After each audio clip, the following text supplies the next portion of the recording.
So this is the digestive system. I'm going to try doing this as a slideshow, and let's see how that works out.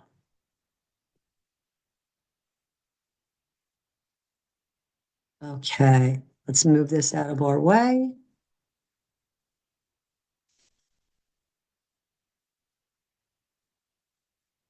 All right, the digestive system, let's get started. So the first 3 pages are terms to know. Gastro, pertaining to the stomach. Cholecyst is the gallbladder. Hepato, the liver. Duodenum, jejunum, ileum.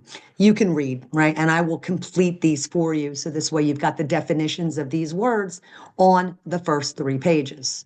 Okay, but let's get started. So what is digestion? The digestive system takes food, turns it into fuel. So we have energy.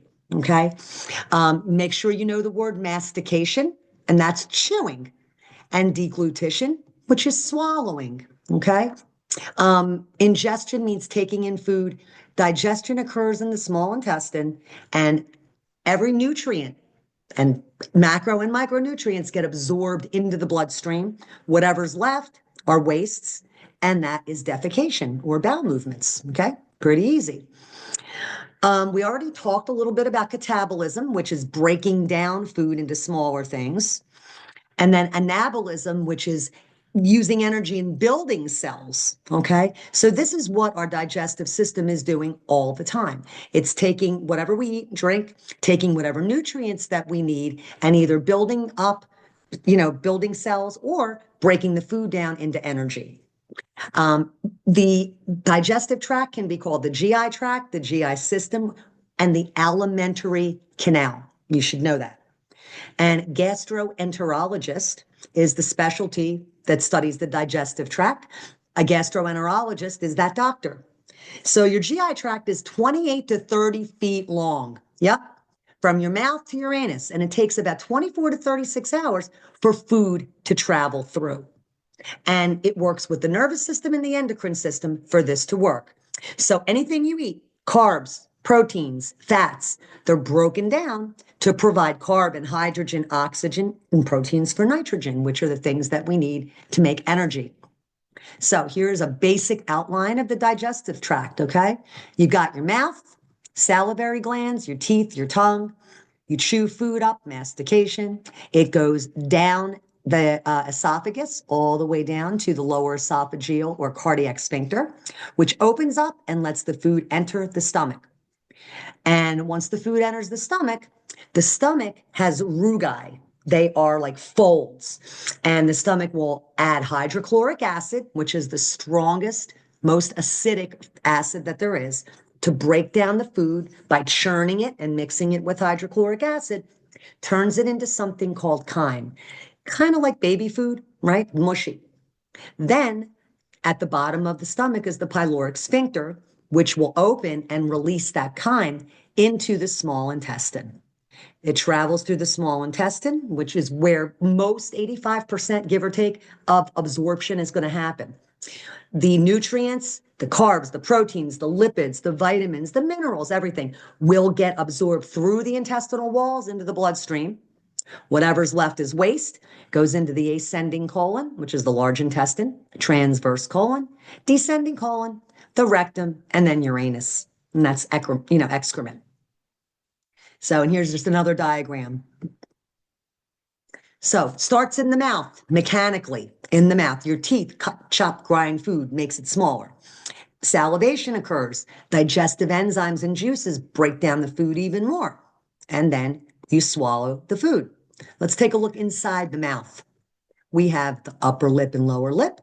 When we look inside the mouth, the little punching bag in the middle is the uvula. There's your tongue. The frenulum is this kind of under the tongue that attaches the tongue to the bottom of your mouth. It's called the frenulum. Okay. Inside your mouth, this whole thing would be called the buccal cavity. You have your hard palate, your soft palate, and then back in here are your tonsils, your palatine tonsils. You kind of can barely see them. Those 2 little things right there. When we see a side view, you've got some strong muscles, right? So you've got these muscles here, and then you've got parotid glands. They make saliva. the parotid duct, which sends the saliva into your mouth. That helps you break that food down when you're chewing it. There's also an antibacterial property to saliva. I don't know if you knew that. It's mostly water, some electrolytes, and some digestive enzymes, but mostly water and antibacterial. Yep, antibacterial. Okay, the palate. You got the hard palate, which is closest to the front of the mouth. And then back in the back is the soft palate that forms the nasopharynx, punching bag, the uvula. Tongue covers the floor of the mouth, and the cheeks, buccal cavity, walls of the mouth.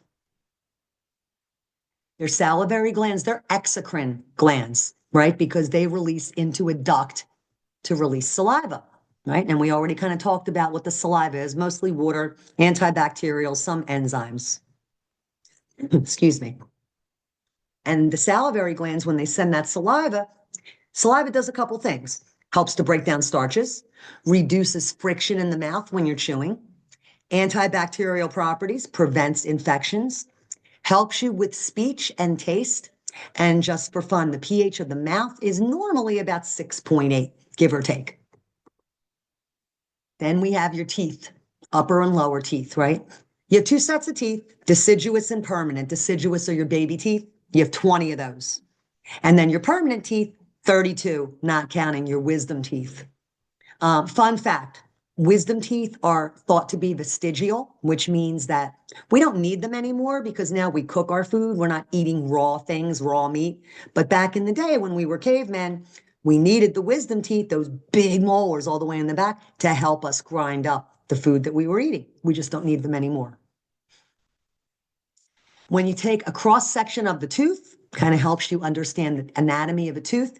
You have the crown here, the neck of the tooth, and then the root. Roots are pretty big, right? The cementum, which is this part that kind of is the base of the root, and then the pulp chamber, which is kind of the middle, okay? And you see the enamel is on top, right? So there's not a whole lot of enamel there, so you've got to take good care of your teeth. Your tongue is a skeletal muscle covered with smooth muscle. It attaches to your mandible, two temporal bones, and the hyoid. And the frenulum attaches the tongue to the floor of the mouth. You need your tongue. You need it to speak. It senses temperature and texture of food, mixes the food up when you're chewing with saliva, and moves the food into the right position, right? So the tongue does a lot. Got to have your tongue. Then behind there, you have the pharynx, which is the passageway for food and air. Did you ever have something go down the wrong pipe? So you were eating or drinking something and then you started choking. So all the way in the back of the throat, you have something called the epiglottis. It's kind of a little flap. When you put your chin to your chest, it forces the epiglottis to close over the airway, over the trachea. So food and drink will not go in. Okay, so that epiglottis is what prevents inspiration or aspiration of food and fluid into the lungs. Okay.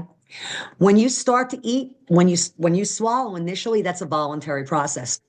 You make it happen. But once the food goes into the pharynx and down into the esophagus, involuntary completely. Your body takes over. Peristaltic contractions move the food down the esophagus. Okay. Here's a side view so you can kind of see. There's the bolus of food, so that's whatever he just ate.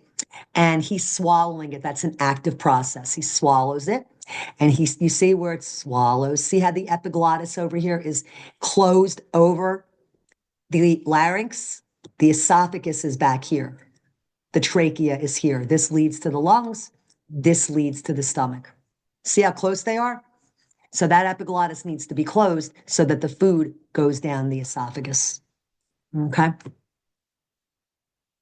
So the esophagus, about 10 inches long, give or take, and it's the passageway from the pharynx to the stomach. And it's got two layers of muscle that facilitate peristalsis. That is squeezing and letting go, that pushes the food down, right? Downward motion. At the very end of the esophagus is the lower esophageal sphincter. also called the LES, also called the cardiac sphincter. It's a trap door. It's a one-way door. So it stays closed until food comes down the esophagus, and then the peristalsis pushes the food through the lower esophageal sphincter and into the stomach, and then it slams shut. Okay. It's important that the lower esophageal sphincter works properly because in your stomach is hydrochloric acid. If that LES opens up when it shouldn't, it'll let either part food or hydrochloric acid go up the esophagus, heartburn, reflux. Okay. So achalasia is a disorder where that lower esophageal sphincter doesn't relax appropriately and food can't get into the stomach. That can cause malnutrition, right? Or worse. Heartburn or acid reflux is the stomach contents backing up through that lower esophageal sphincter into the esophagus because maybe the LES doesn't close right. And GERD, gastroesophageal reflux disease, is a result of this happening a lot because that acid is going to start ulcerating the esophagus, can cause bleeding, it can cause precancerous conditions, even cancer, and usually we'll treat it with medications and lifestyle changes. Then the food is in your stomach. What is your stomach? It's a reservoir, it's a holding tank, and it's a blender. The food goes into your stomach, and the stomach will expand to accommodate the food.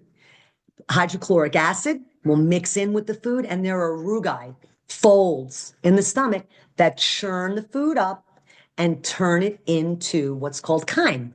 And chyme is, like I said, like a pasty something that goes through the pyloric sphincter at the bottom of the stomach. That will open and let the chyme go into the small intestine, which the first part of the small intestine is the duodenum. The stomach's function, like I said, is to churn food up, break it into little particles, and move it along. The stomach does not absorb nutrients. It can absorb a little bit of water and alcohol. That's it. Okay. And the rugae, make sure you know that, they're the folds. So when the stomach's empty, the folds are there that allows the stomach to expand when food goes in, right? Body's amazing, truly. Hydrochloric acid is the strongest acid that there is, and that is what is in your stomach. So when the food mixes with mucus and gastric acid and other digestive enzymes, makes that chyme. And then when it's time, the pyloric sphincter opens and the food can move into the small intestine, the duodenum. This is a nice little diagram of what's going on. So there's the chyme in the stomach, and then there's going to be some contractions which tell that pyloric sphincter to open, and then the contractions push the chyme into the small intestine. Pretty groovy. And there is a side view of the stomach, so you can see the inside of the stomach. This is the pyloric sphincter. This is the pyloric orifice. And here's the duodenum, the small intestine, the beginning of it. And there's that lower esophageal sphincter right there. Following statement, true or false? Esophageal or gastric ulcers may develop if the LES doesn't close adequately. If you said true, you'd be right, right? That's one of the leading reasons for stomach ulcers. All right, now let's get to the small intestine. The intestinal phase of digestion begins with the small intestine, and 80 to 85% of digestion happens here. The largest portion of your small intestine is about 20 feet long. Okay, 20 feet. You heard me right. Okay. And what is in the small intestine? The duodenum, the jejunum, and the ileum. DJ ileum. And as the food or the chyme is passing through, different enzymes mix with it. Peristalsis and segmentation occur, breaks up the chyme even more, pushes it through, and nutrients get absorbed through the intestinal walls into the bloodstream. Okay. So carbohydrates get broken down, proteins get broken down into amino acids, yada, yada, yada. Bile gets mixed in there. There's something called cholecystokinin, which stimulates the release of bile. Okay, there are lots of different secretions that are going on. And this is kind of a nice view of it. So there's the stomach, goes into the duodenum, and then into 20 feet of small intestine, duodenum, jejunum, ileum. There's the ileum, which then connects to the ascending colon, transverse colon, descending colon, rectum, and your anus. Okay. So the duodenum is only about 10 to 12 inches. And your liver makes bile, stores it in the gallbladder, and through the common bile duct, bile enters the duodenum and helps to break down any fat that you may have eaten. You need bile to break down and metabolize fats. Okay, make sure you know that. Bile, manufactured by the liver, stored in the gallbladder, goes out from the gallbladder through the common bile duct and breaks down the fat. Okay? Next. The jejunum. It's about 8 feet long, and the ileum is about 11 feet long. You heard me right. Okay, so you see 11 and 8 is 19, and then give or take a foot for the duodenum, there's your 20 feet. Okay.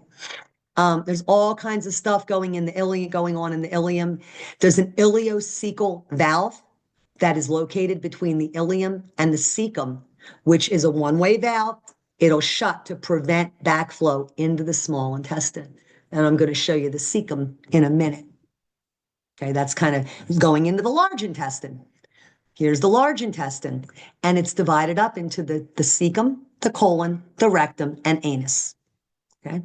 Main function, just to reabsorb water and make poop. That's what the large intestine does. But fun fact, and this is something you should know, in the colon, you have trillions, about 5 pounds of bacteria that protect the gut and produce vitamins. The bacteria in your colon make vitamin K and some B vitamins like biotin, which get absorbed into your blood. If your dietary intake is low of these things, the colon can help make some and provide it to you, right? Amazing. The body's amazing. Okay. So large intestine, it's all about reabsorbing water and making poop. But there's also that process of the production of vitamins, which is amazing. There's the large intestine, right? This is the cecum, because this is where the ileum, ileocecal valve, attached to the cecum and then go to the colon. Ascending, transverse, descending, rectum, anus. And that's the external anal sphincter. Okay. So this is where the feces are made, mostly what's happening here. And as it travels through, and you can see where the feces get their shape from. Okay. The cecum and the appendix. Well, we already talked about the cecum, but the appendix is a little itty bitty, look at it. It looks like a little tiny tail. That's the appendix. We don't know what it does. We think it doesn't do anything. Maybe it did something at some point, but not now. The appendix is in the right lower quadrant of the abdominal cavity. You need to know that. You need to know that there's an area called McBurney's Point. And I'm going to show you what McBurney's Point is. McBurney's Point is halfway between your left iliac crest and the umbilicus, right there. When you're assessing a patient, if you palpate that area and then you release it, if they have pain when you let go, that's called rebound tenderness, and that's a appendicitis warning. Okay, that's what that is. So make sure you understand that, and we'll talk about it a little bit more later. McBurney's Point. And then, like I said, in the colon or large intestine, ascending, transverse, descending, all about fluids and waste. And the poop just stores there. The feces are stored until you have defecation. The rectum, about 5 inches long and terminates at the anus.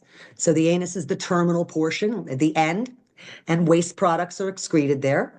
And the external sphincter can be consciously contracted and relaxed. So in other words, you don't have a bowel movement in your pants if you don't want to, right? You can hold it until you get to the bathroom. We didn't get to the lactase yet, so we're going to get to that in a minute. Accessory organs. You have the liver, the pancreas, and the gallbladder. They're the big ones, okay? The spleen is really an accessory organ of the immune system, okay? So this is looking frontally at a person. Here's your diaphragm, okay? This is the liver, big, right underneath your right lower ribs, okay? There's your gallbladder, common bile duct, right here. See how it leads here? And it's between the liver and the gallbladder. The liver makes the bile, sends it to the gallbladder. The gallbladder concentrates the bile, stores it. You eat. When you eat, the gallbladder releases the bile into the common bile duct, and into the duodenum, and helps you metabolize fats. Very important to understand, okay? And the pancreas, from an exocrine standpoint, makes amylase and lipase and trypsin, which we're going to talk about that in a minute, okay? Here's kind of a cutaway view of the liver, right from the back of it, the posterior view. And there's a system, a portal system, veins and arteries, because the liver is very important and has a lot of functions. It filters the blood for toxins and wastes, but does so much more than that. So much more than that. It's the largest glandular organ we have, right under your diaphragm in the right upper quad. It's got 2 lobes. What does it do? It makes bile and heparin, absorption and excretion of bilirubin. Bilirubin is the waste product of dead red blood cells. So when your red blood cells have lived their life, about 120 days, they move to the liver, and the liver is the crematorium. The liver is where they go to die, and the liver will take whatever it can. So if it's a hemoglobin that dies, it'll take the heme, the iron, and store it. It'll take whatever's left that it needs, and the waste is bilirubin, and that bilirubin then gets excreted into the feces, and you just poop it out, okay? The liver is responsible for detoxification of your blood, right? Filters the blood. The liver stores fat-soluble vitamins, A, D, E, and K. It stores glycogen and can turn it into glucagon later on if you need it. Stores minerals, vitamin B complex, iron, some fats, and some carbs. The liver can make vitamin A, right? Non-essential amino acids. So it synthesizes protein, albumin, which is a plasma protein, prothrombin, which contributes to the blood's ability to clot, globulins, which have to do with immunity and protein, triglycerides, and cholesterol, fats in the blood, okay? And we're not done yet. We're not done yet. Okay, so the way the blood filters, the blood goes through the liver, and the liver will remove hormones, toxins, and medications or drugs. And then at the same time, the liver secretes things like clotting factors like fibrinogen, right? Albumin, plasma protein, angiotensinogen, which has to do with the system in the kidneys, renin-angiotensin system, and glucose. And it will secrete that into the blood for distribution when you need it. Phagocytic cells, which are cells that like break down stuff, they remove bacteria from your blood, dead red blood cells and other debris. The central vein carries that clean blood out of the liver and then back into systemic circulation. Amazing. Amazing. The gallbladder, like I said, is just like a storage facility. It stores and concentrates bile. Okay. And the biliary apparatus, which is part of the gallbladder, is what releases cystokinin, which activates that release of bile. Okay. And you need bile. Why? Actually, for 2 reasons. You need bile to be able to metabolize fats. If you didn't have bile, your poop would be white and chalky. How about that? And there is the gallbladder, right? Hepatic ducts. Common bile duct, you see, goes down, down, down, and goes into the duodenum. Okay, this is kind of a better view where you can see kind of what's going on inside there. The pancreas, we know the pancreas is endocrine and exocrine. The endocrine side of it secretes insulin, glucagon, and somatostatin, but the exocrine side secretes your pancreatic amylase, which helps you break down starches and carbs. Trypsin helps you break down protein, and lipase helps you break down lipids. Okay, so those are the 3 pancreatic enzymes on the exocrine function of the pancreas. There's a nice picture of the pancreas, the body of the pancreas, the head of the pancreas, the tail, right? Excuse me. The peritoneum is just a big membrane that lines your whole abdominal cavity. And it just provides protection and lubrication and kind of just, they're thinking that it's actually another organ in and of itself, but they're not 100% sure. When we talk about areas and locations and body directions and planes. If someone says something is retroperitoneal, you should know this. That's the area behind the peritoneum where your kidneys are, okay? Outside that peritoneal sheet. Okay. Is the following statement true or false? The liver can take over the function of the gallbladder. Pretty much, yeah, true. So the liver makes the bile, but the liver can't really concentrate it like the gallbladder does. So when you have your gallbladder removed, which is called a cholecystectomy, you have to kind of introduce fatty foods to your diet a little bit at a time, because otherwise the liver won't be able to keep up with the amount of bile necessary, and you'll wind up with something called striatorrhea, which is diarrhea that's filled with fat and it floats on top of the toilet. Very interesting. But the liver you can live without your gallbladder, and the liver can produce the bile that you need. Okay. There's mechanical digestion, which is chewing, and then the chemical digestion, which is the breakdown of the chemical bonds of the food.